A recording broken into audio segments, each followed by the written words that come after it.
은혜와 긍휼이 풍성하시고 지극히 선하신 하나님 아버지, 주님의 크신 사랑과 진리를 위한 주님께 감사를 드립니다. 지난주에 저희 민속 명절을 맞이해서 주님께서 저희들 마음속에 풍성한 복식과 또한 기쁨으로 채워주셔서 감사를 드립니다. 이 시간 저희들 하나님 말씀 앞에 나왔습니다.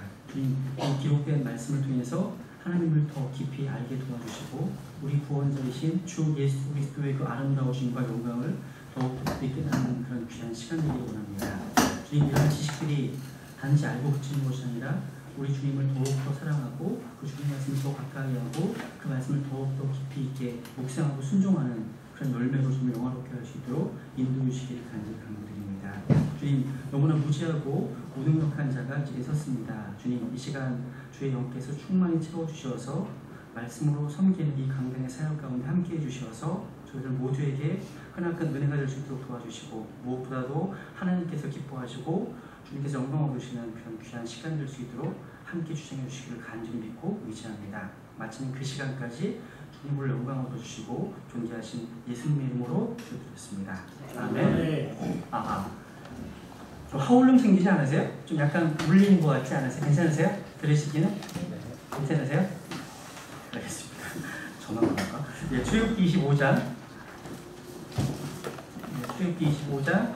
이제 오늘은 지난 시간에 이어서 이제 언약계 덮개, 언약계 그 리드라고 하죠. 언약계 덮개라고 할 수 있는 긍휼의 자리에 대해서 같이 공부를 하겠습니다. 출애굽기 25장 17절. 우리 지난 주는 쉬었고 그 전주에 기억나시나 모르겠네요. 언약계 속에 뭐가 들어있었나요? 세 가지가 들어있었죠. 그죠? 그렇죠. 아론의 쌍난 막대기. 우리 금정성에는 막대기로 번역이 되어 있어요. 저도 지팡이가 입에 좀 보기 익숙한데 아론의 쌍난 막대기가 있고요. 또 한 가지, 그렇죠. 두 돌판이 있고 또 한 가지 십계명이 있고요. 또 한 가지 마지막 만나가 되죠. 만나가 무슨 뜻이라고요? 만나의 뜻이?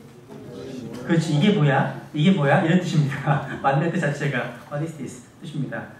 이 세 가지가 무엇을 상징한다고요? 바로 세 가지 죄를 상징합니다. 세 가지 죄. 그러니까 두 돌판, 하나님의 법을 파괴시킨 것.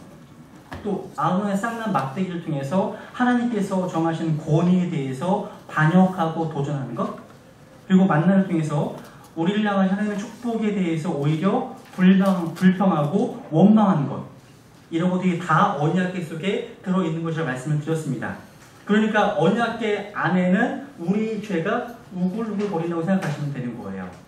근데 이 언약계 위에는 긍휼의 자리라고 하는 판이 딱 붙어 있습니다. 17절 보시면 출애굽기 25장 17절 제가 읽겠습니다. 17절 너는 순금으로 긍휼의 자리를 만들되 그곳의 길이가 2규빗 반, 너비가 1규빗 반이 되게 할지니라. 이런 거 보시면요. 읽고 나가시다가 보시면 이게 언약계와 같네. 길이와 너비가 같네. 이런 것들을 다 유사한 것들을 체크하시는 게 중요해요. 같구나. 이따 말씀드릴게요. 우선 길이가 2규빗 반, 너비가 1규빗 반이 되게 할지니라. 18절 너는 긍휼의 자리 양 끝에 금으로 그룹 2개를 만들되 두들겨서 그것들을 만들고, 좀 흥미롭죠? 두들겨서 만듭니다. 만들고 한 그룹은 이쪽 끝에 다른 그룹은 저쪽 끝에 만들지니라. 너희는 긍휼의 자리 양 끝에 그것의 그룹들을 만들지니라. 지난번에 줬던 그 프린트물 아래 그 그림을 좀 보시면 좀 이해가 되실 거예요. 20절 그룹들은 자기 날개들을 높이 펴서 그 날개들로 긍휼의 자리를 덮을 것이요 그것들의 얼굴은 서로 마주보며 그룹들의 얼굴은 긍휼의 자리를 향할지니라. 참 중요합니다. 그룹들의 얼굴은 긍휼의 자리를 향할지니라. 그죠? 21절 너는 긍휼의 자리를 궤 위에 두고 내가 네게 줄 증언을 궤 속에 넣을지니라. 바로 두 돌판입니다. 22절 거기서 같이 읽겠습니다. 22절 시작. 거기서 내가 너와 만나고 긍휼의 자리 위 곧 증언궤 위에 있는 두 그룹 사이에서 너와 대화하되 내가 이스라엘 자손을 위해 내게 명령으로 줄 모든 것에 관하여 대화하리라. 아멘. 그러니까 지금 아까 우리의 죄가 우글거리고 있는 언약계가 긍휼의 자리로 뚜껑이 딱 덮여 있는 거예요. 덮여 있습니다. 그러니까 그 속에 있는 것이 보여요, 안 보여요? 그죠? 안 보이게 되죠. 그죠? 근데 우리가 지난 시간에 우리 이 언약궤 속에 무엇이 들어있는가 궁금해져서 그 속을 들여다보았던 베스메스 사람들이 어떻게 되었습니까? 그렇죠. 하나님의 심판을 받아서 죽어버리는 그런 사건을 사무엘상 6장에서 살펴보았습니다. 즉 죄가 있는 곳에는 바로 하나님의 진노와 하나님의 심판이 내릴 수밖에 없기 때문에 그들은 죽임을 당하고 만 곳이죠. 그런데 놀라운 사실은 이 평소에 이 언약궤는 긍휼의 자리가 덮고 있다는 사실입니다.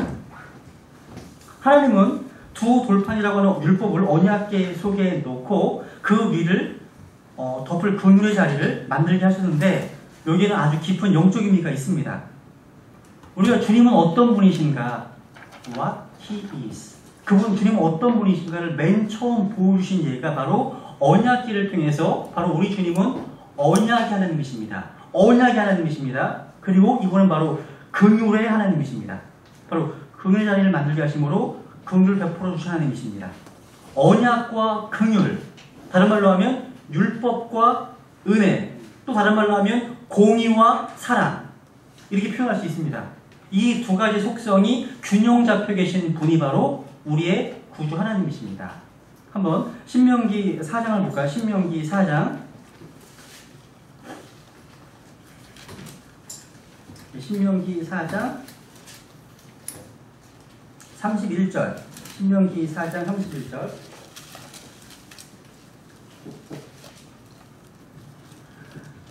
주 내 하나님은 긍휼이 많은 하나님이시므로 그분께서 너를 버리지 아니하시며 너를 멸하지 아니하시고 친히 내 조상들에게 맹세하신 바 그들에 대한 언약을 잊지 아니하시리라. 여기 보시면 긍휼이 많은 하나님이신데 그분은 언약을 잊지 않으시는 분이시죠. 바로 긍휼과 언약이 같이 언급되어 나와 있네요. 여러분, 긍휼과 은혜는 뭐가 다를까요? 긍휼이 있고 또 은혜라는 말이 있죠. 비슷한 말이지만 의미가 약간 다르죠. 긍휼은 벌을 받아야 마땅한데 그 벌을 감해주시는 것이 긍휼입니다. 그러니까 우리가 지은 죄와 범법에 대해서는 주님의 속성이 우리에게 심판을 가하셔야 되는 것이 마땅한데 이를 주님께서 다른 대상에게 돌리시고 마땅히 진노와 심판을 받아야 되는 대상에게 용서를 베풀어 주시는 것이 바로 긍휼이십니다. 긍휼. 마땅히 받아야 할 하나님의 진노와 심판을 받지 않는 것. 이게 긍휼입니다. 근데 성경에 보면요, 하나님께서 긍휼을 베푸시는 어떤 대상에 대해서 많은 말씀을 하고 계신데요. 몇 줄 확인만 하고 넘어가겠습니다. 우선 하나님은 누구에게 긍휼을 베푸실까요? 누구에게? 우선 신명기 7장을 보세요. 뒤를 넘겨보시면 신명기 7장. 주의 법도와 언약을 지키는 자들에게 긍휼을 베푸십니다. 신명기 7장 12절. 같이 읽을까요? 시작.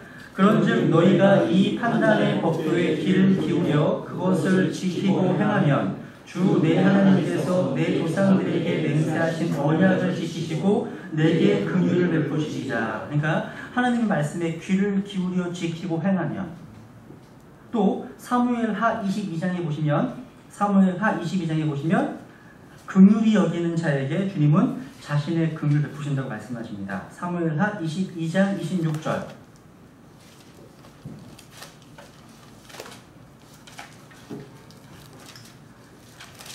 같이 읽죠. 시작. 긍휼을 베푸는 자에게는 주께서 친히 주의 긍휼을 보이시고 올바른 자에게는 주께서 친히 주의 올바르심을 보이시며. 여기 보시면 누구에게 긍휼을 베푸신다고요? 보이신다고요?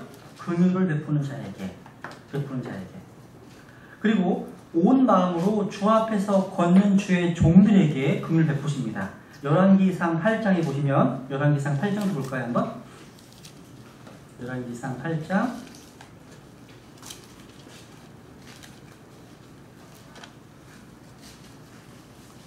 23절. 열왕기상 8장 23절. 솔로몬의 기도인데요. 여기 보시면 이르되 주 이스라엘의 하나님이여 위로 하늘에나 아래로 땅에 주와 같은 하나님이 없나이다. 주께서는 마음을 다해 주 앞에서 걷는 주의 종들에게 언약을 지키시고 긍휼을 베푸시나이다. 이상하게 언약과 긍휼이 굉장히 많이 같이 쓰인다는 거 주목해 보세요. 이따 말씀드리겠습니다. 우선. 그리고요. 시편 32편을 보세요. 시편 32편.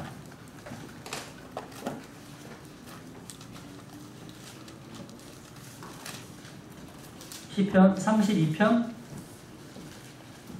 10절. 긍휼이 에워싸는 자가 누구냐? 바로 주님을 신뢰하는 자입니다. 시편 32편 10절. 사악한 자에게는 많은 고통이 있을 터이나 주를 신뢰하는 자에게는 긍휼이 그를 에워싸리로다. 바로 주를 신뢰할 때 주의 긍휼이 우리를 에워쌉니다. 또 시편 33편 그 뒤에 보세요. 33편 22절 보시면 오 주여 우리가 주께 소망을 두는 대로 주의 긍휼 우리에게 베푸소서. 주께 뭘 줄 때요? 소망을 두는 대로 베푸십니다. 우리는 완전한 인간이 아니잖아요. 그죠? 끊임없이 실수하고 허물이 많습니다. 범죄하게 됩니다. 그래서 우리는 매 순간 하나님의 긍휼이 없이면 살아갈 수가 없습니다. 그래서 많은 믿음의 선배들이 했던 가장 많은 기도 중에 하나가 이겁니다. 주여 저에게 긍휼을 베풀어 주옵소서. 이런 기도 많이 필요합니다. 그죠? 주님은 또한 시편 86편에 보세요. 시편 86편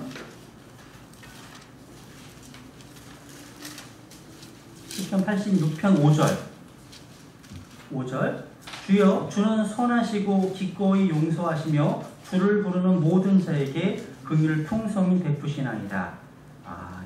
주를 부르는 모든 자에게, 주를 부르며 기도하는 모든 자에게 긍휼을 부어주십니다. 여러분 처음부터 끝까지 매절마다 주님의 긍휼을 찬양하고 있는 시편 하나 있습니다. 어딘지 아세요? 거의 매 구절마다 나와요. 긍휼에 대한 찬양이요. 바로 시편 136편입니다. 한번 볼까요? 시편 136편. 여기 계신 분들, 또 여기 서 있는 저나요. 주님의 긍휼이 아니었다면 여기에 있을 수가 없습니다. 항상 고백하셔야 돼요. 시편 136편. 이걸 긍휼장이라고 하는데 여기 보시면 시편 136편에 보시면 처음부터 끝까지 1절 오 주께 감사하라 그분은 선하시며 그분의 긍휼은 영원하도다. 오 신비한 하나님께 감사하라 그분의 긍휼은 영원하도다 하시면서 25번이나 반복해서 주님의 영원하신 긍휼을 찬양합니다. 이는 긍휼이요 우리의 삶에 얼마나 중요한 역할을 하는가 보여주는 하나의 사례입니다. 하나님께서 언약궤를 통해서 말씀의 하나님을 또 긍휼의 자리를 통해서 긍휼 하나님을 계시하시고 너무나 자연스럽다는 거예요. 그래서 다시 출애굽 25장에 보시면 17절 보세요. 다시 출애굽 25장 17절에 보면 우리가 성경을 공부할 때요 항상 성경 공부 방법 중에 하나가 유사한 점을 찾고 또 다른 점을 찾고 그것들을 반복하는 게 성경 공부입니다. 근데 아까 유사한 점을 확인했죠. 언약궤와 긍휼의 자리는 길이와 너비가 똑같네. 유사한 점입니다. 그런데 뭐가 다를까요? 언약궤는 나무에다가 금으로 도금한 게 언약궤라면 긍휼의 자리는 다 금으로 만들었어요. 이런 차이점을 발견하는 게 되게 중요해요. 실제로 보시면 보세요 한번. 27절 너는 순금으로 긍휼의 자리를 만들되 그러니까 긍휼의 자리에 들어가는 재료는 순금이에요. 금. 나무가 들어있지 않아요. 완전히 금으로 만들었다는 거죠. 근데 이 긍휼의 자리는 율법의 돌판, 증언을 덮죠. 그죠? 이거 뭐냐면 긍휼이 심판을 이긴다는 진리를 보여주는 거예요. 하나님의 긍휼로 말미암아 우리는 심판으로부터 벗어났습니다. 정죄에서 벗어났습니다. 율법은 모든 사람을 죄인으로 정죄합니다. 심판마다 마땅하다고 저주합니다. 그런데 하나님은 율법의 돌판 위에 긍휼의 자리를 만드시고 덮으심으로 말미암아 로마서 11장 말씀 성취하시는 거예요. 로마서의 두 구절만 찾아볼까요? 로마서 9장부터 볼게요. 로마서 9장을 보겠습니다. 로마서 9장.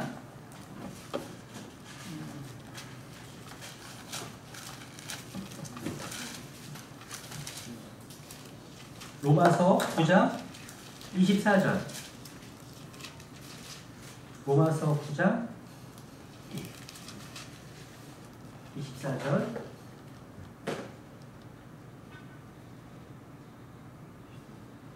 이 그릇들은 곧 우리니, 즉 그분께서 유대인들에서 뿐만 아니라 이방인들 중에서 부르신 자들이라. 이게 누구냐면 긍휼의 그릇입니다. 긍휼의 그릇들. 로마서 11장 보세요. 로마서 11장. 로마서 11장 32절. 로마서 11장 32절.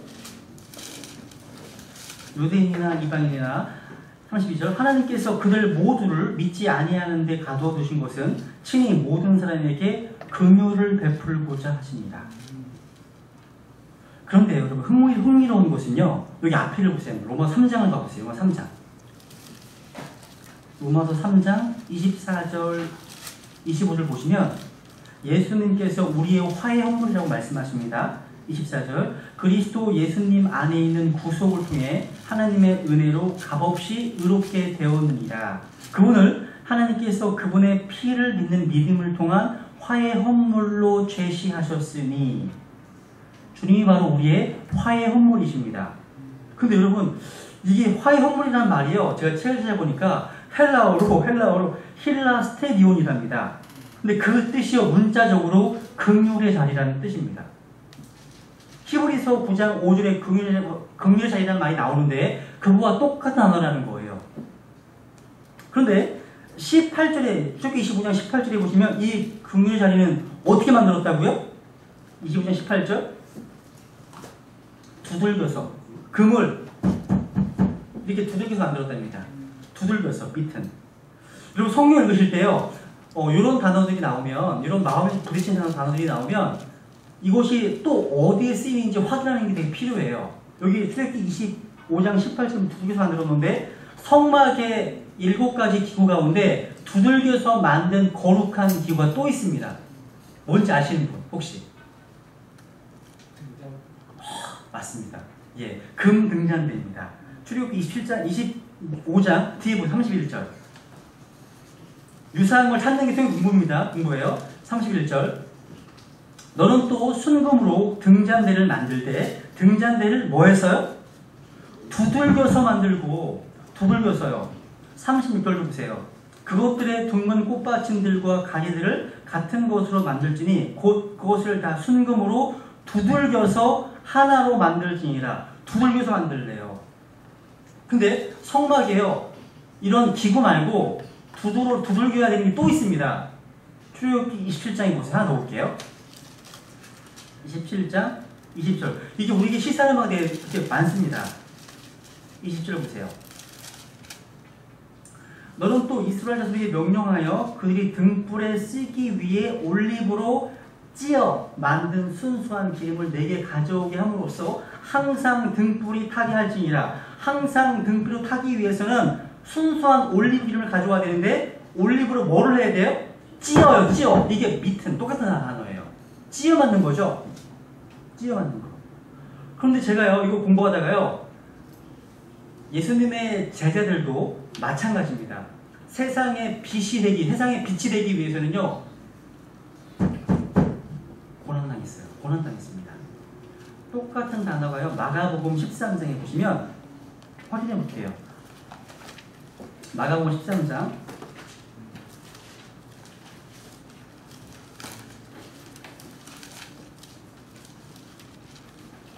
9절. 마가복음 13장 9절 보면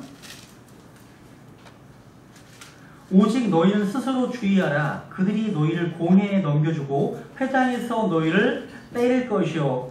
Ye shall be beaten. 너희를 때릴 것이요. 똑같습니다.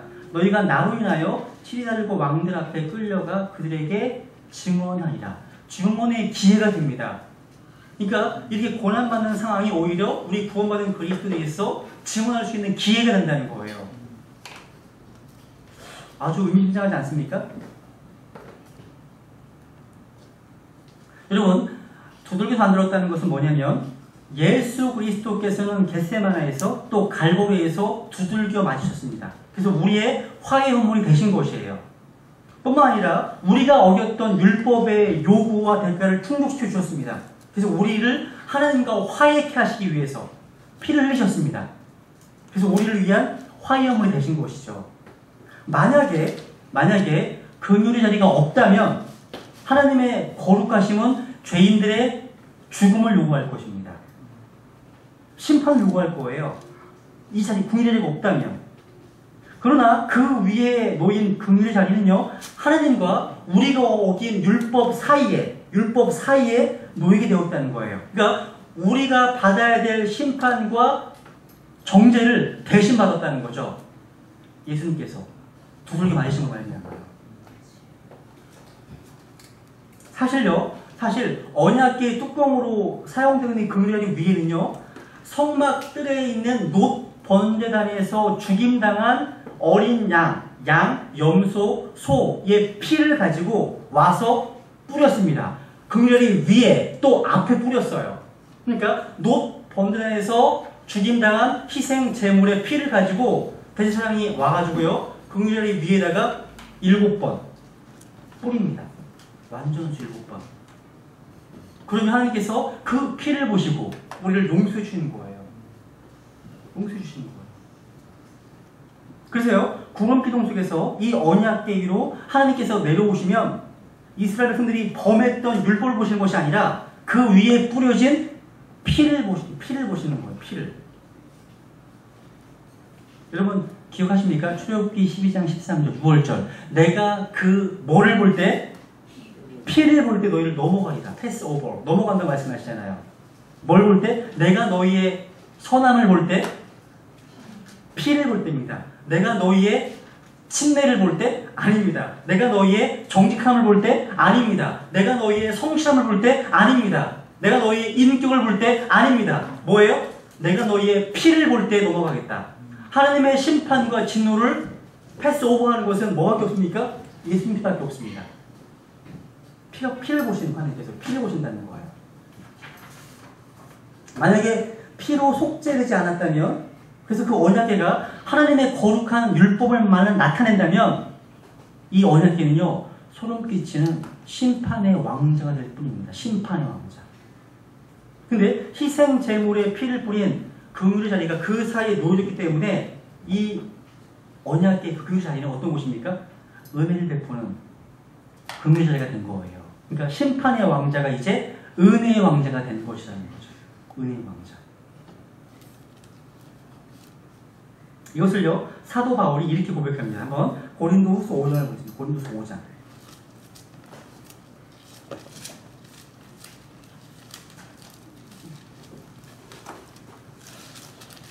고린도후서 5장 21절.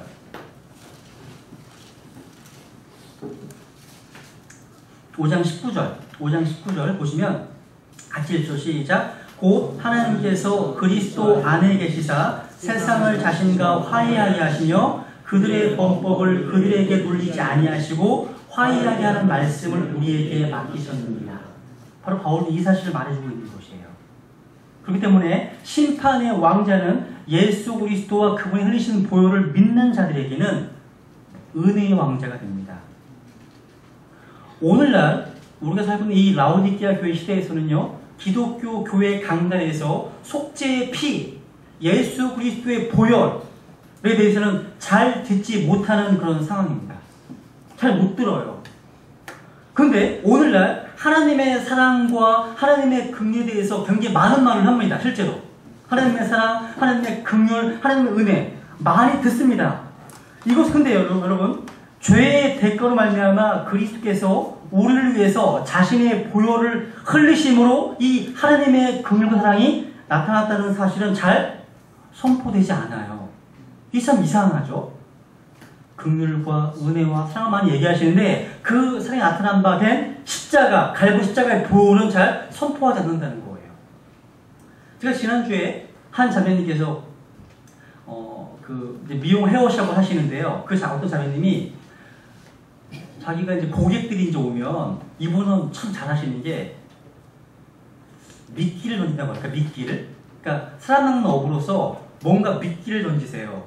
머리를 어쩔 수 없이 들어야 돼. 앉아서 머리를 하니까요. 들어야 되잖아. 그래서 한 마디 던져요. 그래서 너무 반응이 없다. 그냥 패스하고요.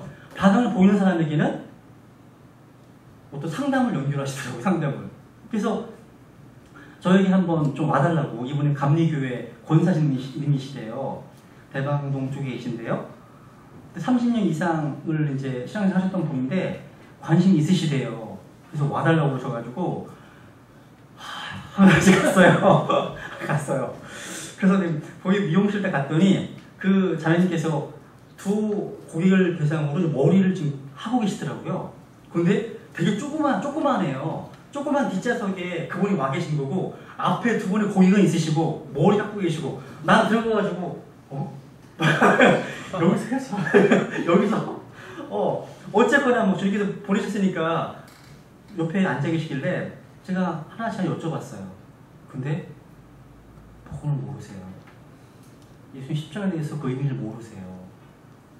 그래서 앞에 고객이 있던 말 나는 혹시 여기 영업장에 피해가 갈까봐 조바조바하면서 근데 안 들을 수가 없어. 바로 앞이거든.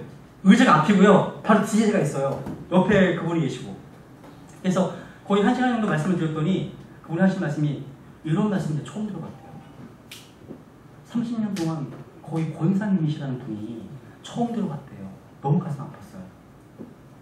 근데 그 앞에 계신 두 분은요, 그걸 다니시는 분들이시래. 근데 왜 목사님 여기 와서 이런 얘기 하시냐고. 한 분은 그러시더라고요. 그래서 그 얘기 듣고서 더 열심히 전했어요. 들으시라고. 그랬는데, 그냥 지금 그렇게 살고 있는 이 시대가 이런 복음의 어떤 진리를 잘 증거되지 않는 시대에 살고 있다는 거예요. 그래서 저와 여러분의 어떤 책임이 크시다는 거예요. 크시다는 거예요. 근데 여러분, 전하실 때요, 너무 우리가 잘 아는 표현을 잠깐만 너무 쓰지 마세요. 그러니까 무슨 얘기냐면, 다리를 놓아야 될 필요가 있어요. 그러니까 일반교 다니는 구원받지 않은 사람이라면요, 그 사람들이 좀 들을 수 있는 얘기를 해주셔야 돼요. 우선은요.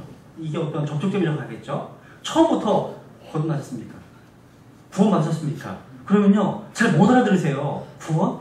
10원은 있는데 구원은 없어. 이렇게 반응할 수 있고요. 이 말이 어려운가 봐요. 회개? 그러니까 설명을 잘 좀 그들이 알아듣기 쉬운 표현을 써야 되는데 믿음은 들으면서 나잖아요. 안 들려. 믿음이 안 생기는 거죠. 그러니까 그런 어떤 고민을 할 필요가 있겠더라고요. 그래서 청교도 가운데서 요한 웨슬레라는 사람이 자기가 설교를 하면 항상 설교 쓴 원고를 자기 하인을 먼저 읽어보기 시켰다고 그러잖아요. 하인은 구원을 못 받은 사람이거든요. 그래서 뭐가 이해가 안 가냐? 체크를 하게 만들어서 체크한 것도 다시 썼대요. 다시. 이게 굉장히 저한테 도움이 됐어요. 특히 어린아이들에게 설교를 할 때는요, 무지 중요합니다. 그게요. 그들에게 좀 더 공감되는 어떤 표현들, 이런 고민을 해야 되거든요. 그래서 회개 같은 거 얘기할 때 저는 아이들 이렇게 표현합니다. 뒤로 돌아이까. 뒤로 돌아이까. 이게 회개라고. 그리고 구원이 뭔지 아냐? 구원은 살려주세요. 이게 구원이에요. 살려주세요. 구원. 그러니까 이런 표현들. 예수 믿는 게 뭐예요? 이런 것들도 마찬가지예요. 마찬가지예요. 어쨌거나 지금 이 시대는 바로 라오디게아 교회 시대고요. 이런 어떤 고민이 필요한 시대인 것 같아요. 근데 우선 다시 출애굽기 25장에 보시면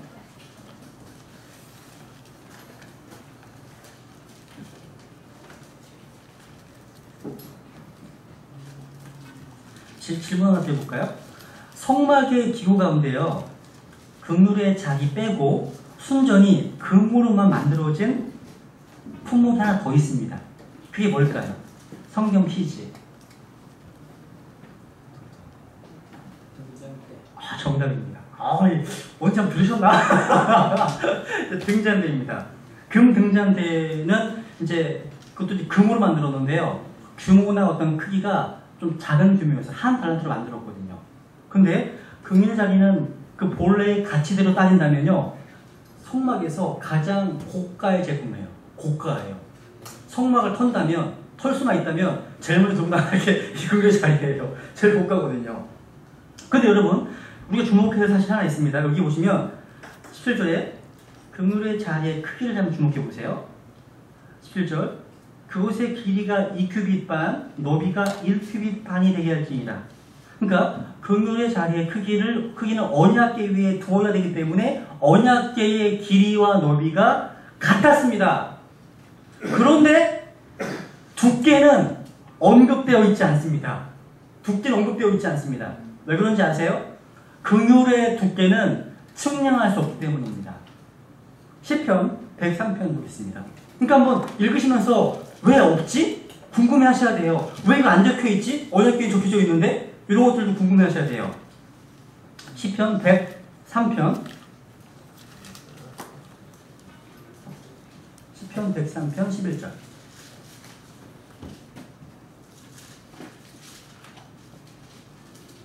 같이 읽죠. 시편 103편 11절.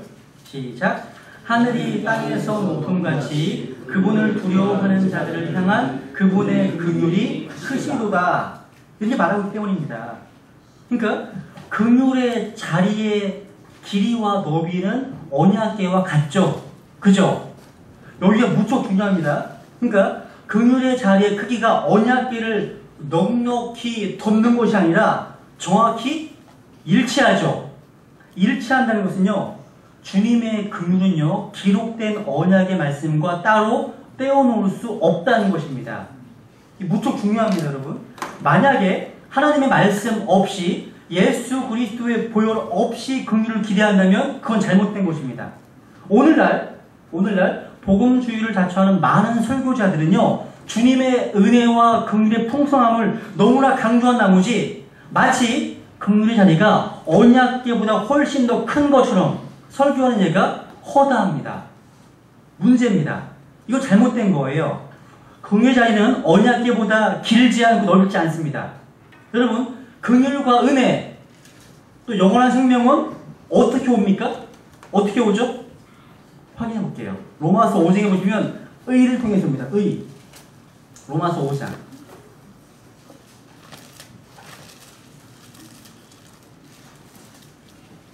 로마서 5장 21절. 로마서 5장 21절. 이것은 죄가 군림하여 사망에 이르게 한 것 같이 은혜도 의를 통해 군림하여 예수 그리스도 우리 주로 말미암아 영원한 생명에 이르게 하려 함이라 말씀하십니다. 바로 은혜도 의를 통해 군림하신 예수 그리스도 우리 주를 통해서 옵니다. 그래서 이사야서 45장 21절에 보시면 나는 의로운 하나님이며 구원자라. A just God and the Savior. just God. 우선 정의로우신 분이십니다. 그분인데 Savior, 구원자이십니다. 그러니까 하나님의 긍휼과 공의는요, 균형 잡혀 있음을 기억해야 됩니다. 균형 잡혀 있는 거예요. 하나님의 모든 은혜와 긍휼은요, 정확히 우리 주님의 언약의 말씀과 일치합니다. 이 중요한 거예요. 그 다음 보세요. 그 다음 25장. 이 긍휼자리 양 끝에는요, 하나씩 날개를 펼친 뭐가 있습니까? 두 개의 그룹 형상이 있어요. 다시 출애굽 25장 보세요.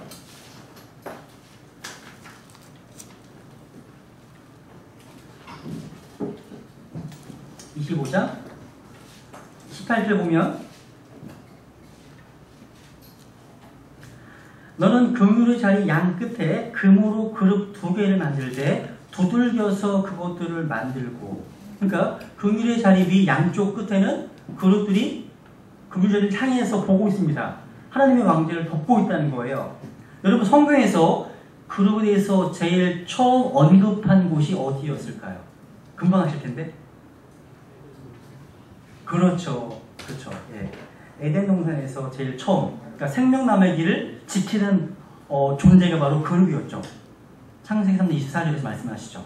이거 뭐예요? 이 그룹들은 하나님의 심판을 집행하고 하나님의 사법적인 권세를 행사하는 일과 연관되어 있음을 계시해 주는 거예요.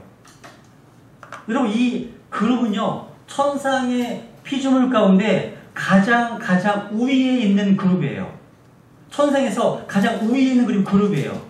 여러분, 그룹은 천사가 아닙니다. 그룹은 또 수랍도 아니에요. 그룹, 수랍, 천사가 다 다른 거 얘는 배우셨죠? 그죠? 배우실 거겠죠? 그죠? 배우신 게 아니라 배우실 거죠? 한번 계시록 4장을 볼게요. 계시록 4장에 보시면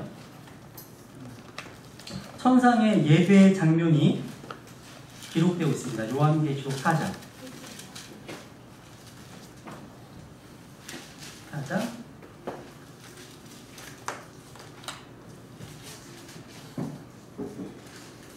4장 6절. 요한계시록 4장 6절.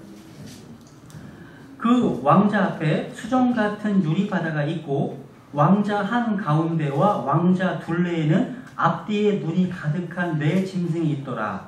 그러니까 하느님의 왕자의 가장 근접해 있는 피조물이 뭐예요? 그룹이에요, 그룹이요. 7절 첫째 짐승은 사자 같고 둘째 짐승은 송아지 같으며 셋째 짐승은 사람 같은 얼굴을 가졌고 넷째 짐승은 날아다니는 독수리 같더라. 네 짐승이 저마다 자기 둘레에 6날개를 가졌고 그것들의 안쪽에는 눈들이 가득하더라. 그것들이 밤낮 쉬지 않고 이르기를 거룩하다 거룩하다 거룩하다. 3일차 하나님이 3번 나왔죠. 주 하나님 전능자여 그분은 전에도 계셨고 지금도 계시고 앞으로 오실 이시로다. 바로 이 그 짐승들이 왕자에 앉으신 분 곧 영원 무궁토록 살아계시는 분께 영광과 존귀와 감사를 드릴 때 이제 24장도 같이 경배드리죠.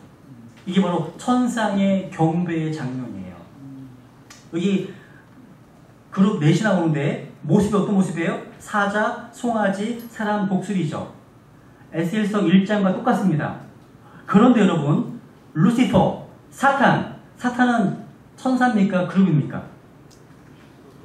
대다수의 복음주의 교회에서 그 사탄 루시퍼를 천사장이었다고 하죠. 천사장.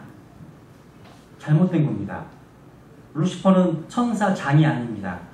기름 부음 받은 덮는 그룹이었습니다. 또 하나의 메시아 그리스도였습니다. 다른 그리스도. 기름 부음 받았거든요. 덮는 왕제를 덮고 있었던 그룹이었었죠. 근데 여러분 그룹의 얼굴 모양이 어떤 모양일까요? 그룹의 모양. 여기 에스겔서 1장과 10장에 나오는데 여기 보시면 사자, 송아지, 사람, 독수리가 나오는데 확인 한번 해볼까요? 에스겔 10장을 보세요. 에스겔 10장. 똑같은 내용을 표현하고 있는데요. 에스겔 10장에 보시면 에스겔서 10장 14절.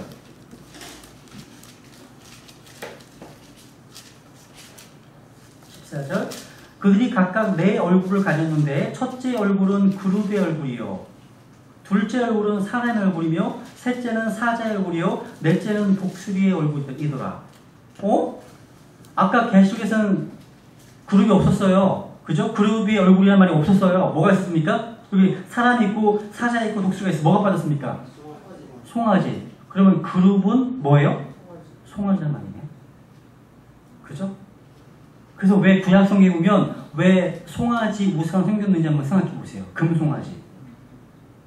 연관되는 거예요. 이 내용에 대해서는 제가 다음 학기나 아니면 그 다음 학기에 한번 성사분할 때 말씀드릴게요.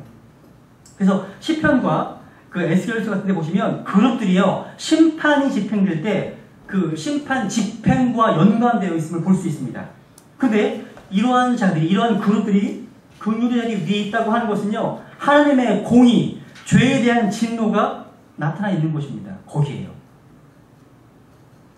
하나님의 속성은 서로 배치되지 않습니다. 빛과 사랑은요. 본성의 양면에 불과한 곳이에요. 하나님은 빛이십니다. 또 하나님은 사랑이십니다.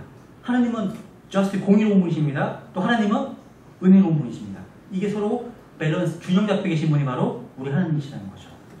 근데 딱 25장, 수록 25장 보시면 이 긍휼의 자리 위에 있는 두 그룹이 어디를 향하고 있는지를 보세요. 주목해 보세요.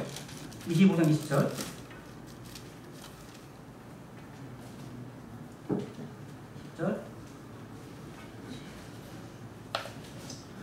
그룹들은 자기의 날개들을 높이 펴서 그 날개들로 긍휼의 자리를 덮을 것이요. 그것들의 얼굴은 서로 마주보며 그 다음 보세요. 그룹들의 얼굴은 어디를 향한다고요? 야, 긍휼의 자리를 향할지니라. 여러분 긍휼의 자리는 누가 계시는 곳이죠? 주님이 계시는 곳이에요. 왜 그렇습니까? 긍휼의 자리 양 끝에 위치한 그룹 두 개를 통해서 알 수가 있습니다. 어떻게 알 수 있어요? 왜요? 주님은요. 형체나 모습이 전혀 보이지 않기 때문에요. 주님은요. 자신이 계신 위치를 그룹들을 만들어서 알게 해주셨습니다. 왜?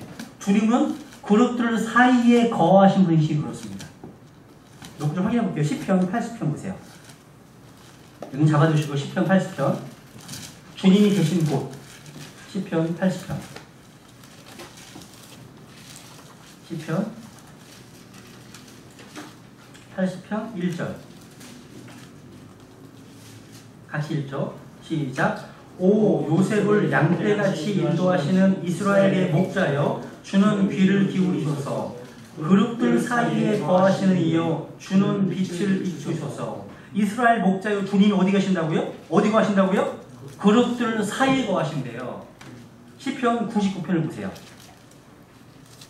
시편 99편. 하나님은 영이시잖아요. 이렇게 말씀드리겠지만 시편 99편 1절, 시편 99편 1절. 주께서 통치하시니 백성들은 떨지어다. 그분께서 그룹들 사이에 앉아 계시니 땅은 흔들릴지어다. 그룹들 사이에 앉아 계시는 분, 바로 통치자이신 주님이십니다.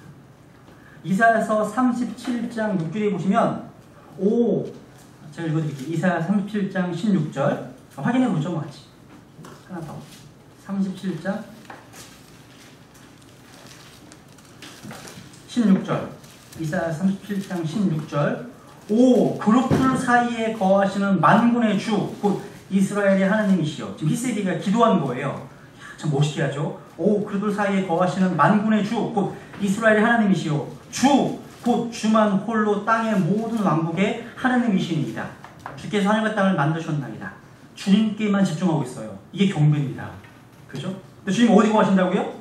그룹들 사이에 거하시는 분이십니다. 이런 말씀 통해서요. 주님은 성막의 지성소 어디에 거하시는지 정확히 그 위치를 알 수가 있습니다. 바로 긍휼하신 바로 그분께서 앉아 계시는 곳입니다.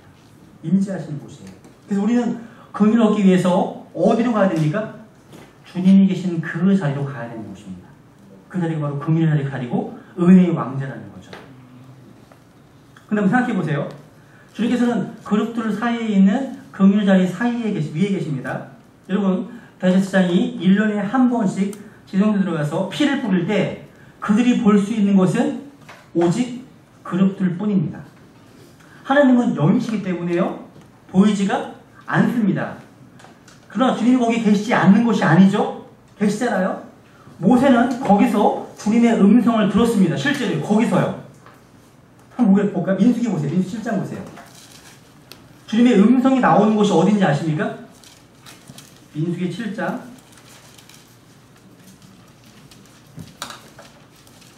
민수기를 읽을 때요 7장에 참 힘들어요. 읽기가 거의 89절이거든. 그래서 아이들이 성경 3장 읽으라고 할 때요 이게 걸리면 진짜 정말 힘들었더라고요. 89절이야. 그래서 성경 안 읽어가지고 너 벌로 10편 110편 2번 읽어. 그러면 기절합니다. 기절합니다. 그러니까 이런 구절을 애들이 잘 알아요. 애들이 여기는 길구나 여기는 짧구나 금방 알아요. 민수기 7장 89절에 보시면요 모세가 회중의 성막에 들어가서 그분께 말씀을 드리려 할 때 증언계 위에 있던 긍휼의 자리로부터 곧 두 그룹 사이로부터 자기에게 말씀하시는 분의 목소리를 들었더라. 그분께서 그에게 말씀하셨더라.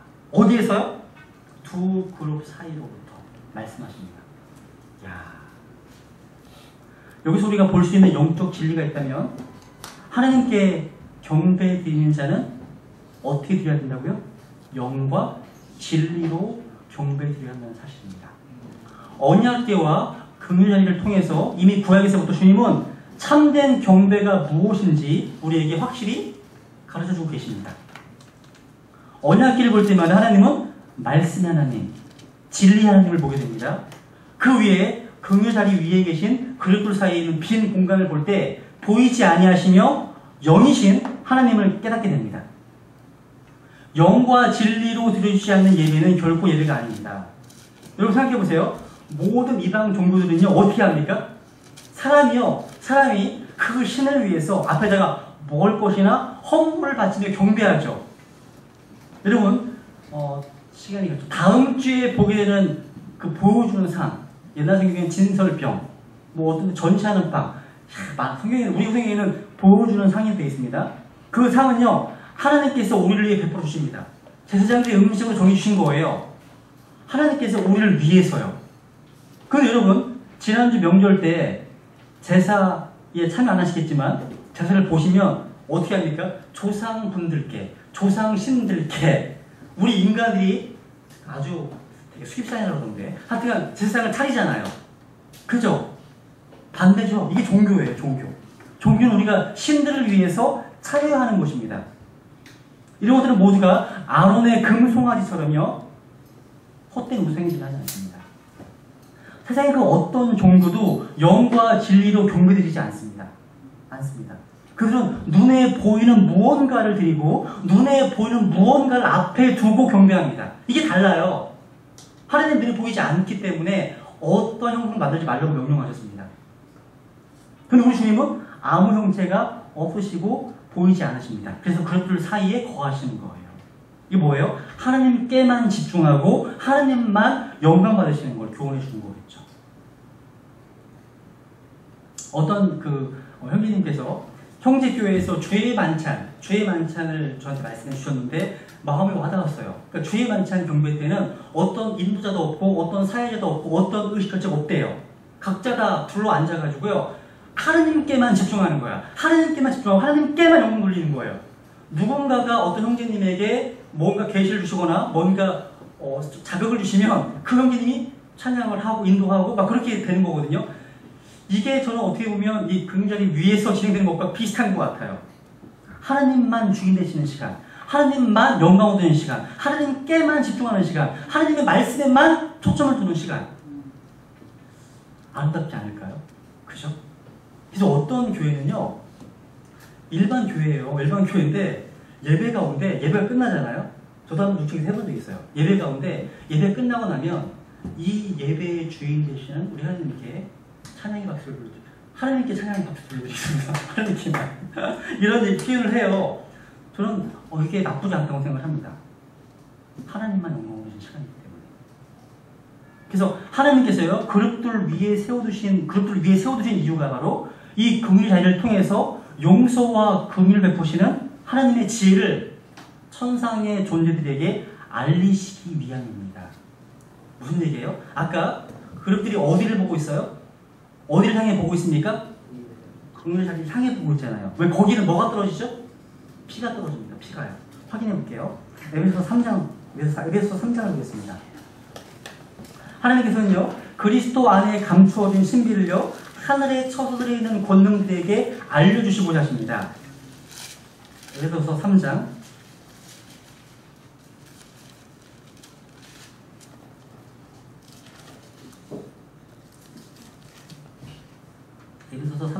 9절. 또 예수 그리스도에 의해 모든 것을 창조하신 하나님 안에 세상이 시작된 이후로 감추어져 온 이 신비에 참여하는 것이 무엇인지 모든 사람들이 보게 하려 하십니다. 그 목적은 그분께서 이제 교회를 사용하사 하늘의 처소들에 있는 정사들과 권능들에게 하나님의 각가지 지혜를 알게 하려 하십니다. 이것은 곧 그분께서 그리스도 예수 우리 주 안에서 작정하신 영원한 목적에 따른 것입니다. 여러분 하늘에 있는 피조물들 특히 하늘의 천사들은요 이 땅의 일에 관심이 되게 많습니다. 그거 아세요? 그 존재들은요 이 땅에서 또 하나님이 행하신 일들에 대해서 살펴보기를 간절히 원합니다. 하나만 더 볼까요? 베드로전서 1장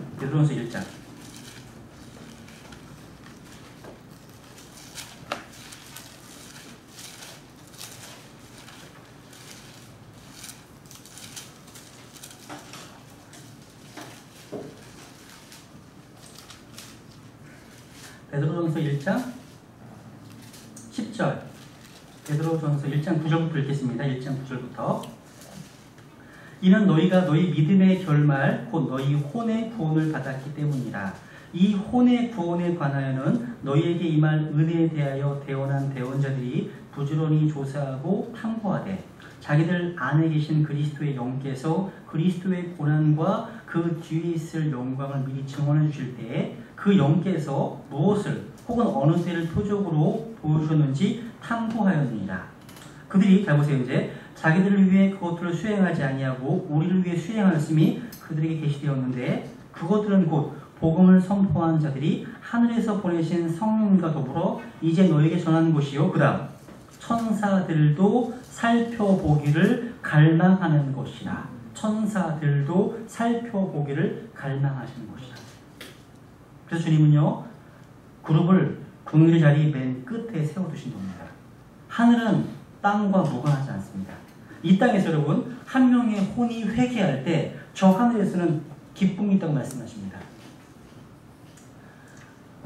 얼마 전인가 저희 교회에 출석하신 한 자매님의 남편이 불의의 사고로 남편을 먼저 하늘나라로 보내드렸던 적이 있었습니다. 근데 이제 1년이 지나서 돌아가신 기일이 오니까 이제 가족들이 모여서 예배드리자 해서 제가 간 적이 있었거든요. 예배 인도하면서 그 두 아이들이 있는데 아이들에게 했던 말이 이거예요. 너희들이 아버지를 기쁘게 해줄 수 있는 방법이 하나 있다. 그거 하나 알려줄게. 하면서 누가복음 15장을 찾아주면서요. 이 땅에서 한 혼이 회개하게 되면 저 하늘에서는 기쁨이 있다고. 근데 누가 기뻐할까? 누가 기뻐할까? 천사들은 피가 없기 때문에요. 구원의 기쁨을 몰라요. 살펴보기를 원하지만 하늘에 먼저 가신 분들이 기뻐하지 않을까? 바로 하늘에 먼저 가신 아버지가 너희들이 누군가에게 복음을 전해서 그 혼을 구원한다면 아버지가 무척 기뻐하실 거다. 얘기했던 기억이 나거든요. 맞습니다. 여러분이 만약에 하늘에 올라가 그들이 기뻐 노래하는 것을 본다면 그들은 이 땅에 누군가가 회개한 것을 알고 기뻐하는 것입니다. 기뻐하는 것이에요. 그래서 누가복음 15장 10절에 보시면 내가 너희에게 이르노니 이와 같이 죄인 한 사람이 회개하면 하나님의 천사들의 눈앞에서 기쁨이 있니이다 하시니라 말씀하시거든요. 그래서 여러분이 복음을 전해서 누군가 것을 듣고 거듭난다면 그 소식을 가장 먼저 접하는 존재들은 당연히 저 위에 있는 자들입니다. 저 위에 있는 천사들은요, 우리가 복음을 전할 때 다 보고 있는 거 아세요? 다 보고 있습니다. 사도 바울은요, 자신들이 천사들의 구경거리가 되었다고 말한 적이 있어요. 기억나십니까? 고린도 전서 4장 9절에 보시면 복음을 전하면서 엄청난 박피를 받습니다. 천사들이 보고 있어요. 확인해 볼까요? 한번? 4장 9절. 고린도 전서 4장 9절.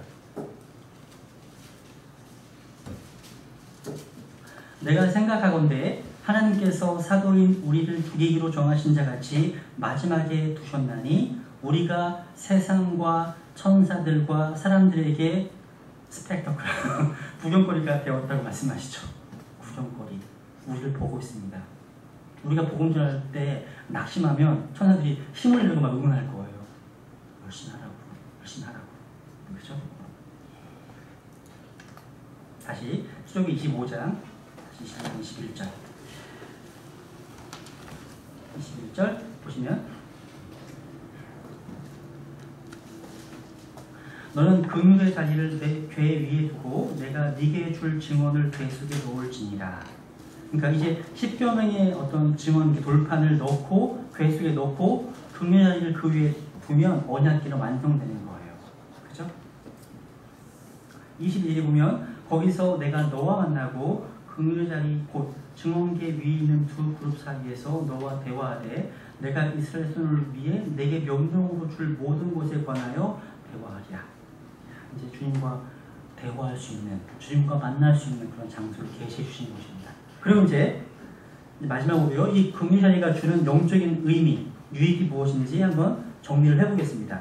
첫 번째, 했던 거지만 긍휼의 자리는 주님께서 임재하시는 장소입니다. 주님 이 땅에 어딘가에 계신 것이 아니라 이스라엘 회중의 한 성막 한 가운데 지어진 성막 지성소 안 긍휼의 자리 위에 계셨습니다. 이 사실은 아마 광야를 여행하는 이스라엘 분들에게 아주 큰 힘과 위로가 되었을 것입니다. 그죠? 주님께서 긍휼의 자리 위에 계시기 때문에 이스라엘은 40년 동안 주님을 거역하고 불신하고 불경건했던 그런 삶 가운데서도 살아남을 수 있었던 것입니다. 우리 혹시 마찬가지 아닙니까? 주님의 긍휼이 아니었다면 여기 아무도 없습니다. 다 죽는 거죠. 그죠? 또한 두 번째로 긍휼의 자리는 언약궤 안에 있는 돌판을 완벽히 가려줍니다. 그죠? 언약, 그런 게 국민이 없는 언약이라면 상상해 보세요. 다 죽는 거예요. 다 죽는 거예요. 그죠? 그리고 세 번째로, 언약계 위에는 금리 자리에는 뭐가 뿌려졌습니까? 피가 뿌려졌습니다. 피가 뿌려졌습니다. 레위기 16장, 확인해 볼까요? 레위기 16장. 대속죄일날 제사장이 1년에 한 번만 딱 들어가서 금리 자리 위와 앞에 피를 뿌립니다. 레위기 16장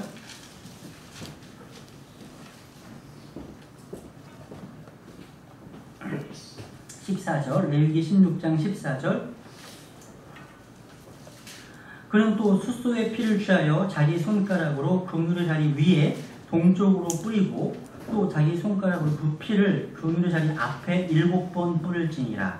그 뒤에 그는 또 백성을 위한 죄 헌물 염소를 잡아 그곳에 피를 가지고 휘장 안으로 들어가서 그 숫소의 피로 행한 것 같이 그 피로 행하여 그물의 자리 위와 그물의 자리 앞에 그것을 뿌릴지니 곧 그는 이스라엘 자손의 부정함과 그들의 모든 죄로 말미암은 범법들로 인해 성소를 위하여 속죄하고 또 부정함 속에 거하는 자들 가운데 머무는 회중의 성막을 위하여 그와 같이 할지니라. 이 피로 인해서 긍휼을 얻게 되는 거고요. 죄가 가려지고 의롭다 하심을 얻게 되는 것입니다. 그죠? 피 흘림이 없이는 사명이 없습니다. 그리고 긍휼의 자리는 만남과 교제의 장소입니다. 만남과 교제의 장소. 구약의 대제사장은 1년에 딱 한 번씩만 주님을 만날 수 있었습니다. 지성소는 아무 때나 들어갈 수 있는 곳이 아니에요. 그러나 이제 누구든지 주님의 피를 믿기만 하면 그 피를 힘입어서 언제든지 주님께 나아갈 수 있습니다. 왜? 주님이 죽으셨을 때 성소와 지성소를 가로막았던 휘장이 찢어졌거든요. 위에서부터 딱 제거되었거든요. 마태복음 17장 50절에서 말씀하십니다. 그래서 성소와 지성소를 가로막고 있는 그 휘장, 베일이 사라지고 새롭고 살아있는 길이 열렸습니다. 우리는 구약의 대제사장들조차 누리지 못했던 지위를 누리게 되었다는 거예요. 왜? 우리는 모두가 다 왕가의 제사장이기 때문입니다. 우리는 레이지파의 계열이 아니라 멜기스덱 계열의 그리스도 제사장 되었습니다. 계시록 20장을 확인해 볼까요? 계시록 20장. 여러분 이제 조금 있으면 선언왕국에 들어가시잖아요. 조금 있으면이 성경에 보면 2000년입니다. 2000년. 여러분의 우리 주님께서 조금 있으면 얘기하시는데, 야, 그 조금 있으면 2000년 지났어. 2000년 지금. 네. 조금 있으면 이제 여러분 선언왕국에서 왕과 제사장의 겸직을 하실 겁니다. 겸직. 요한계시록 20장 6절에 보시면 첫째 부활에 참여하는 자는 복이 있고 거룩하도다. 둘째 상황이 그들을 다스릴 권능을 갖지 못하고 도리어 그들이 하나님과 그리스도의 제사장이 되어 1000년 동안 그분과 함께 뭐한다고요? 통치하리로다. 여기다 계시록 1장 5절 6절 계시록 5장 10절을 적어놓으시면 왕과 제사장으로 우리를 삼으셨다고 말씀하시는 게 나와요. 왕과 제사장. 또 이 긍휼자리는 교제의 장소입니다. 교제의 장소. 주님의 긍휼자리면 우리가 어떻게 주님과 교제할 수 있겠습니까? 그죠? 주님의 긍휼을 우리 구원받았습니다. 주님의 긍휼을 말미암아 주님과 친교를 받게 됩니다. 친교. 아까 주님이 거기서 내가 너와 만난다 말씀하셨죠? 이 긍휼자리 위에서 내가 너와 대화하겠다 말씀하셨습니다. 여러분 이곳에서 말씀하신다는 것은요, 마지막 날들에 말씀이신 예수 그리스도를 통해서 말씀하시는 주 예수 그리스도를 예표하는 겁니다.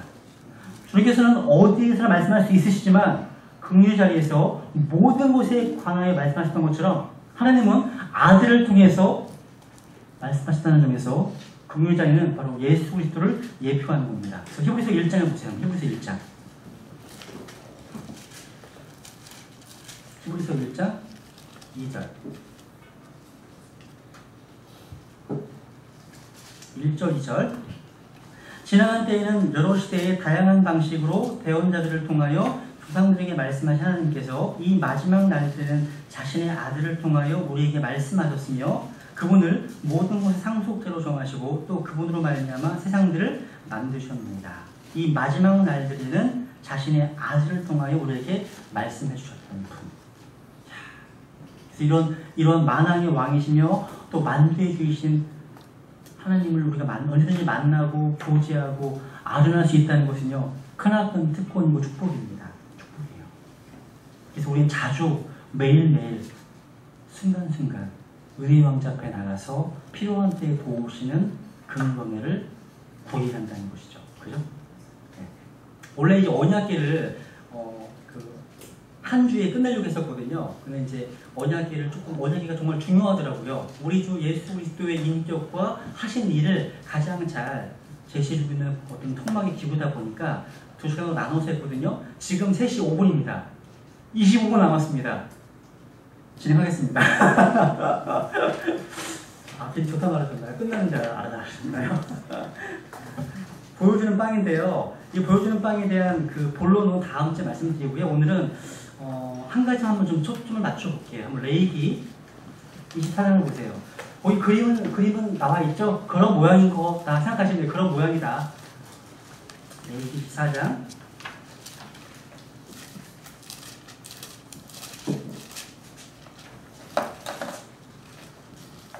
레위기 24장.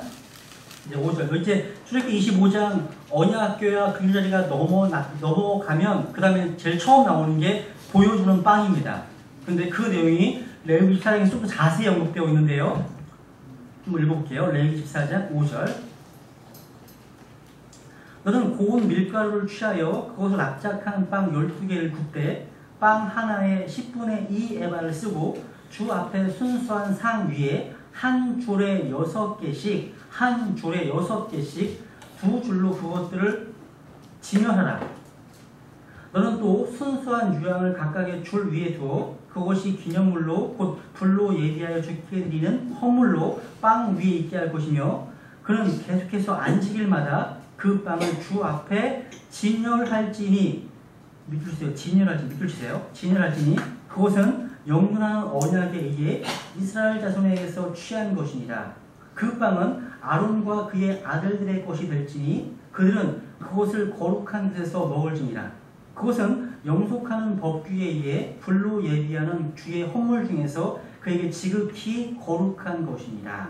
이 상세한 내용의 다음 주 공발표인데요. 제가 좀 포커스하고 싶은 것은 제가 읽다가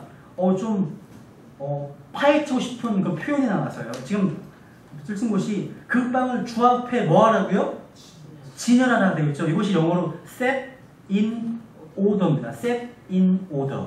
그러니까 질서 가운데 두라. 이런 말이에요. 질서 가운데 두라. set it order. 이 말이요. 출애굽기 40장에 볼게요. 한번. 보여주는 빵을 언급할 때 무려 3번이나 언급하고 있어요. 굉장히 중요한 표현입니다. 출애굽기 40장. 몇 개 확인해 볼게요.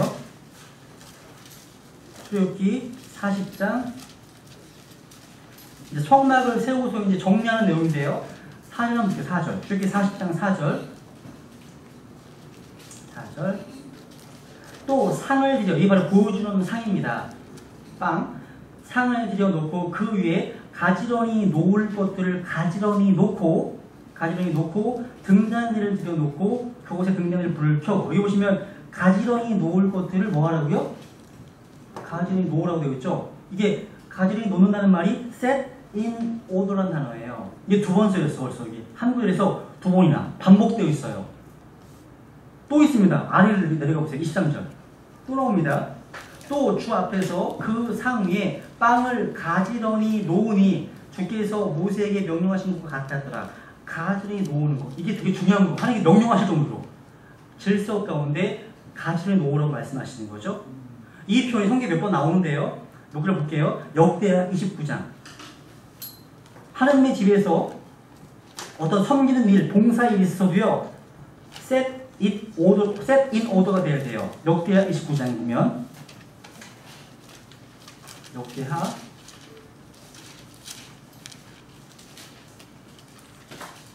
29장 35절. 역대하 이제 히스기야가 이제 성전 예배를 이제 개혁하면서 회복하거든요. 근데 그런 내용 가운데 35절에 보면 또한 번제 헌물과 화평 헌물의 기름과 모든 번제 헌물에 쓸 음료 헌물이 많았더라. 이와 같이 주의 집에서 섬기는 일이 질서 있게 정해지니라. 해주세요. 주의 집에서 섬기는 일이 질서 있게 정해지니라. 교회가 무결수하면 절대 안 됩니다. 그래서 disorder라는 말이 성경에 시작 속에 나오거든요. 그 책망합니다. 사도 바울이요. 교회의 모든 사역과 섬김과 모든 것들이요 질서 가운데 행해진다고 말씀하시는 거예요. 고린도 교회는 되게 무결수한 교회였나 봐요. 그래서 확인해 볼게요. 고린도전서 11장.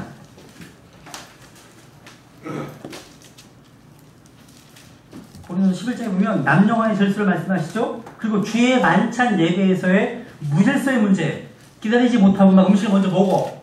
이런 문제 때문에 사도 바울이 이렇게 얘기합니다. 11장 34절, 고린도전서 11장 33절부터. 그러므로 내 형제들아, 너희가 먹으려고 함께 모일 때에 서로 기다리라. 만일 누군지 시장하거든 집에서 먹을지니 이것은 너희가 함께 모여 정죄에 이르지 아니하게 하려 함이라. 남은 일들은 내가 가서 질서 있게 세우리라. 질서 있게 세우리라. set in order. 똑같은 단어가 나와요. 세우리라. 교회에는 질서가 질서. 하나님은 질서의 하나님이십니다. 하나 더 볼게요. 디도서 1장 보세요. 크레테 교회의 감독으로 세워받은 디도에게 바울이 명령하잖아요. 그 교회의 부족한 것들을 바로잡기 위해서 교회 안에 질서를 세웁니다. 그게 뭔지 아세요? 교회 안에 리더십을 세우는 거예요. 그게. 보세요. 디도서 1장에 보시면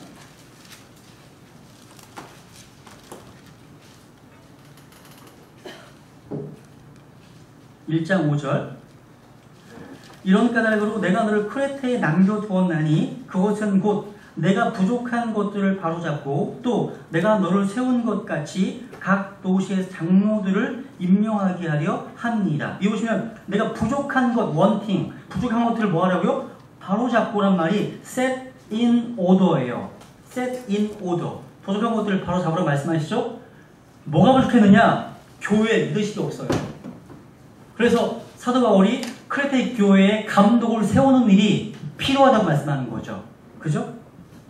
교회에는 질서가 있습니다. 교회에는 조직이 있습니다. 교회에는 리더십이 있다는 거죠. 만약 없다면 그 교회는 부족한 겁니다. 부족한 거예요.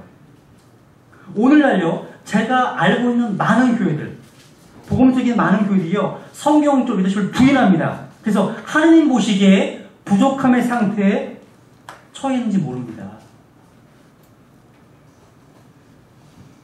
저에게 전화하시는 분들 가운데요, 곳곳에 모임이 형성되어 있습니다. 모임이 형성되어 있는데 그 모임에 사역자가 없어요. 그럼 하나님 보시기에 그건 부족한 겁니다. 부족한 거예요. 왜 안 세우느냐?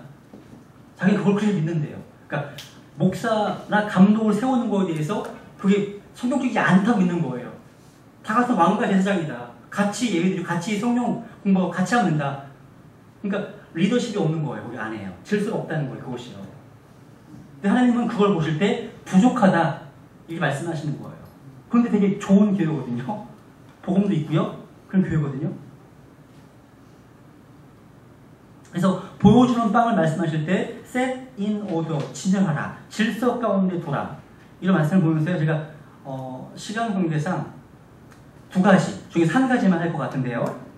성경책, 이 보여주는 빵, 생명의 빵, 하나님 말씀 안에 있는 질서, 킹 제임스 성경의 놀라운 질서, 얼마나 질서적이는지 제가 한 가지 예만 좀 들어보고 마쳐야 되겠네요.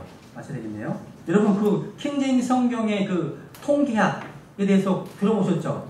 킹 제임스 성경의 장과 절, 단어들, 중간에 있는 단어, 제가 킹 제임스 성경을 1996년, 95년도쯤에 알게 되었는데요. 그때 봤던 책 대다수가요, 킹 제임스 성경의 중앙에 있는 구절은 시편 118편 8절인데 그 말씀의 중앙에 있는 단어는 바로 Dear Lord, 주님이다. 놀랍다. 역시 성경은 놀랍다. 이게 거짓이었습니다. 그게 아니었어요. 확인해볼까요? 한번? 시편 118편을 보세요. 한번. 되게 좋은 말씀이거든요. 일반적으로 킹 제임스 성경의 구절을 얘기할 때 킹제임스 성경은 31,175구절로 이루어졌다. 그래서 그 중간의 구절은 바로 시편 118편 8절이다. 그 중간에 있는 단어는 바로 The Lord 주입니다. 이렇게 배웠거든요. 저는 그걸 믿고 있었죠. 시편 118편 8절. 이 8절이 읽어보세요. 주를 신뢰함이 사람을 신뢰함보다 나으며, 여기서 보면 영어로 보면요, 이 18절이 정중앙에 있는 구절이라면 그 정중앙에 있는 구절 가운데 정중앙에 있는 게 뭘까요? 영어로 보세요. The Lord예요. 단어 가운데 정중앙에 있는 단어가 The Lord, 주님입니다. 놀랍잖아요. 야, 역시 그렇지. 킹님 성경인데. 근데 컴퓨터가 도래하면서요, 이게 틀렸다는 것이 밝혀졌다는 거죠. 제가 알고 있는 그런 성경의 절 써놓은 책들도요, 이런 게 있어요. 31,175구절 틀립니다. 34,442절 틀립니다. 31,170절 틀립니다. 31,183절 틀립니다. 31,101절 틀립니다. 31,102절 이게 맞습니다. 31,102절 이게 맞습니다. 구약이 23,145절이고요. 신약이 7,957절입니다. 그러니까 13구절이 빠져있는 개역 성경과는 다르죠? 다를 수밖에 없죠. 그죠? 그리고요, 31,102절. 그러니까 짝수이기 때문에요, 중간구절이 존재하잖아요.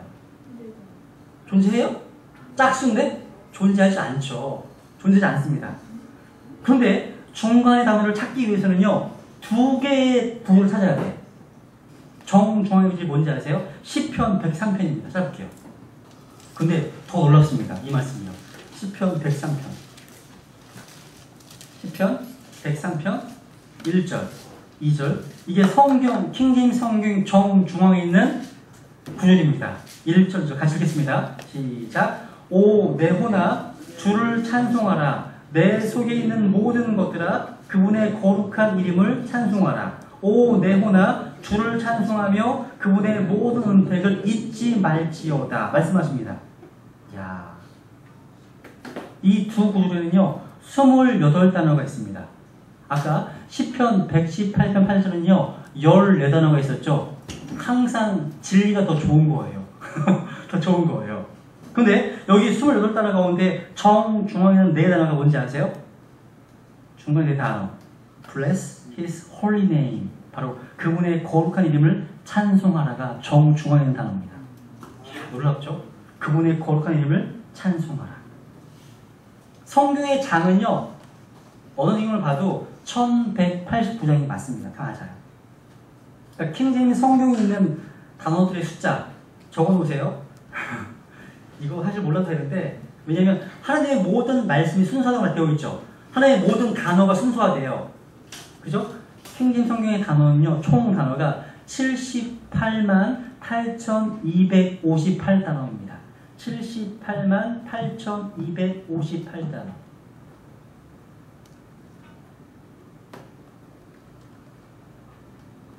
구약은 60만 9,247단어고요. 60만 9,247단어. 신약은 17만 9,011단어입니다. 하나님의 모든 단어가 순수하기 때문에요, 성경에 얼마나 많은 단어가 있는지 문제는 중요한 문제예요. 중요한 거예요. 여러분, 킹제임스 성경이 몇 년도에 나왔죠? 1611년도에 나왔죠? 다 도해보세요. 1 플러스 6 더하기 1 더하기 1 뭐죠? 9죠. 9는 성경에서 어떤 의미가 있죠? 9라는 숫자가? 새로운 시작은 8. 8. 9는 9의 의미가 뭐예요? 1은 무슨 의미? 1의 의미가 뭐죠? 1? 1. 하나된 일치, 원가. 그죠? 2는요? 네? 분리? 분리도 맞아요. 분리의 의미도 있고요. 또 하나, 증언의 의미, 증언. 두 사람의 증언. 근데 증언의 의미도 있어요. 3은요? 3. 3일차는 완전한 숫자. 그죠? 4는요? 무슨 숫자예요? 그렇죠. 세상의 숫자. 동서남북. 뉴스잖아요. 뉴. 노스, 이스트, 웨스트, 사우스. 이게 뉴스예요. 5는요? 그렇죠. 죽음의 숫자. 기억하시네요. 대다수의 좋은 성경 교사들이요, 5를 은혜의 숫자라고 얘기해요. 은혜의 숫자. 예수님의 죽음을 은혜 왔으니까 이해는 하겠지만 실제 성경에서 5번 5로 찾아보면 항상 죽음 명만 돼 있어요. 제가 공군에 있을 때요. 전투기 관제할 때 전투기가요. 운행하다가 갑자기 돌발상이 발생해요. 비상상이 발생하잖아요. 만약에 공중에서 비행기는 스치기만 해도요. 굉장히 위험합니다. 스치기만 해도요. 스치면 대다수가 죽어요. 공중에서 충돌하면 다 대다수 죽습니다. 근데 갑자기 전투기 문제가 생겨요. 그러면 어떻게 하는지 아십니까? 저한테 메이데이, 메이데이, 트래픽 라이트 딱 이런 막 이래요. 메이데이, 메이가 뭐예요? 5월이면 5월? 그러니까 지금 미급한 상황을 얘기를 할 때 메이데이, 메이데이 딱 이러거든요. 아니면 북한 전투기가 오고 있어. 저기서 지금 막 돌고 있어. 그러면 메이데이, 메이데이, 트래픽 라이트 워커 파이브 막 딱 얘기를 해요. 저한테. 그러면 그러니까 메이라는 말이요. 굉장히 부정적으로 위험할 때 쓰는 단어예요. 성경에서 오라는 단어가 죽음. 창세기 5장에 보면 다 살고 낳고 죽음이다. 살고 낳고 죽음이다. 살고 낳고 죽음이다. 또 역사서에 보면 5번째 갈뼈를 찌르니 죽음이다. 이런 말이 되게 나와요. 5는 무슨 숫자라고요? 죽음의 숫자예요. 6은요? 다 아시는데 6은 뭐야? 6이 3개가 있어. 사람이 완전히 이루고 하는 거예요. 하나님처럼. 교만한 숫자잖아요. 6은 인간의 숫자. 6번째 날에 창조되었잖아요. 7은요? 그렇죠. 완전수. 7을 일하신 하나님. 하나님은 7을 일하세요. 하나, 둘, 셋, 넷, 다, 여, 7. 그 다음에 또 하나, 둘 이렇게 가요. 이방인들은 하나, 둘, 셋, 넷, 다, 여, 7, 8, 9, 10. 하나, 다시 하나, 10을 쓰잖아. 10. 창세기 10장은 이방 원국이 나오잖아. 10장 10과 연관돼. 이방인의 숫자가요. 8은요? 8은 그렇죠. 새로운 시작, 새로운 부활을 가리키는 숫자예요. 창세기에 보면 새로운 시작을. 9는요? 1611. 어떻게 하셨어요? 이야, 역시 열매 숫자예요. 성령의 열매 몇 가지 나와요? 9가지. 킹제임스 성경의 열매는 그 어떠한 성경보다 더 많이 주셨어요. 열매 숫자예요. 10은요? 10은 이방인의 숫자라는 거. 12는 이스라엘 숫자고요. 13은 역시 대단하시네. 반역의 숫자예요. 창세기 보면 13년째 반역했거든요. 그러니까 반역을 하거든요. 40은요? 40. 그죠. 시험의 숫자, 실행의 숫자. 이게 비블리컬 뉴메릭 성경 수리하게 된 내용인데요. 이 E.W. 벌링거라는 사람이 쓴 책에 보면 거의 성경의 반영을 듣기로 써왔거든요. 책이 숫자와 관련해서 정리해온 책이에요. 근데 한때는 놀랍습니다. 성경은 이런 장과 절, 숫자에도 하나님께서 질서 적용하기, 아까 set in order 말씀드렸죠? 질서 가운데 하나님께서 적용하셨다는 거죠. 놀랍습니다. 네. 오늘 여기까지 하고요. 다음 주에는 이제 보여주는 방 이제 본론 들어가겠습니다. 네, 여기까지 하겠습니다.